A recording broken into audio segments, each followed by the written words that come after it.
সম্মানিত দর্শক মণ্ডলী, আসসালামু আলাইকুম। আপনারা দেখছেন বিডি জনমতের নিয়মিত আয়োজন, আর আপনাদের সাথে আছি আমি ফারুকুল ইসলাম। আপনারা জানেন আগামীকালকে ঐতিহাসিক নভেম্বরের 17 তারিখ। ঐতিহাসিক বলেছি এই জন্য যে বাংলাদেশ একটি ঐতিহাসিক রায়ের দ্বার প্রান্তে। ফেসিবাদী শেখ হাসিনার বিরুদ্ধে আগামীকাল একটি রায় হতে যাচ্ছে। আমরা জানি না রায়ের কী রায় আসবে, কিন্তু জনগণ প্রত্যাশা করে যে সর্বোচ্চ যে সাজাটা তিনি পান। এই রায়কে উপলক্ষ করে সারা বাংলাদেশের নাশকতা চলমান, আগুন সন্ত্রাস চলমান, বিভিন্ন যানবাহনে আগুন দেওয়া হচ্ছে, বিভিন্ন জায়গায় চোরাগুপ্তে হামলা করা হচ্ছে, ঝটিকা মিছিল করা হচ্ছে।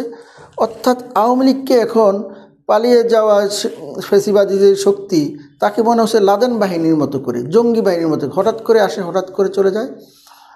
যাত্রাবাড়ির থেকে জয় বাংলা জয় বলা শুরু করে গুলিস্তানে আইয়া বাংলা বলে। অর্থাৎ এরকমভাবে তারা একটা গুপ্ত রাজনীতি করে যাচ্ছে।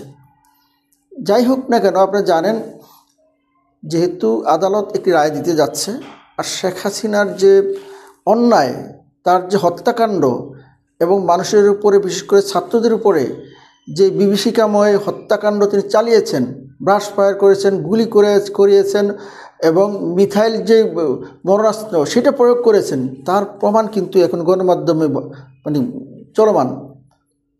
সেখানে আরও দুইজন আসামি আছেন, একজন সাবেক স্বরাষ্ট্রমন্ত্রী আসাদুজ্জামান খান কামাল এবং পুলিশের আইজিপি মামুন যদিও রাজসাক্ষী হতে রাজি হয়েছেন, তিনি রাজসাক্ষী হিসাবে উনি জবানবন্দি দিয়েছেন।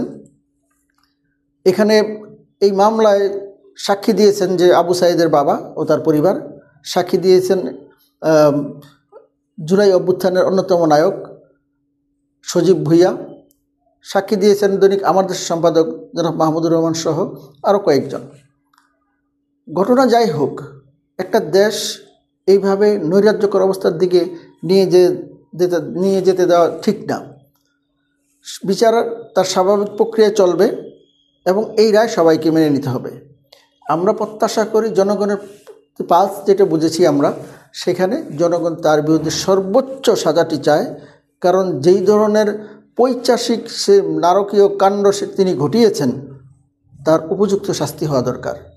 নয়তো আবার কেউ ক্ষমতায় আসলে তিনিও একই কাজ করতে পারেন জনগণের বিরুদ্ধে। তো এটি একটি ঐতিহাসিক রায় হওয়া উচিত এবং আমরা তাই প্রত্যাশা করি। ধন্যবাদ আমাদের সাথে থাকার জন্য।